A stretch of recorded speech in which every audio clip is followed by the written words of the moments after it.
Inna lillahi wa inna ilaihi raji'un. Tun shekaran jiya ranar Alhamis na je wajen wani fati ake gaya min Musa mai sana'a fa yana nan a asibiti sai dai a kwanta sai dai a tayar. Na rantsa da Allah sanda aka fara gayin ban yadda ba.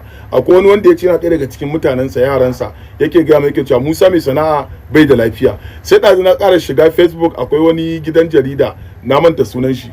Yake cewa shi ma yana nan a kwance a asibiti kaza da kaza da kaza. In dai takeice muku har sai ne da wannan bawan Allah bai da lafiya amma ni yanzu ban gani a wata majiya mai karfi wadda zan yarda da wannan magana ba. To ubangiji muna masa fata ubangiji Allah ya bashi lafiya, Allah mai kafara. Ba idan ba ma jam'iyya ɗaya ba ko ba ma yin tafiyar ka hakan ba zai hana mu wai idan ka shiga wani hali mu jajinta ma ba saboda abu ne wanda bai wuce kan kowa ba. Sana'a ko wani abu da mutane suke ta faɗa haƙƙin mu ne kaza da kaza bai kamata a dinga irin wayannan comment din ba. Kawai dai zan yi amfani da wannan damar na yi wani kira.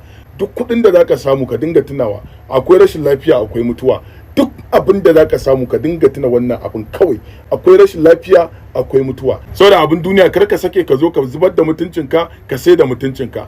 Musa mai sana muna nan muna fata Allah ubangiji ya baka lafiya. Sai marasa lafiyar mu na gida na asibiti Allah ya ba su lafiya mu kuma da muke da lafiya Allah ka inganta mana ita wanda kuma suka rasa Allah ya ji kansu Allah ya gafarta musu mu kuma in tamu ta zo Allah ya sa mu cika da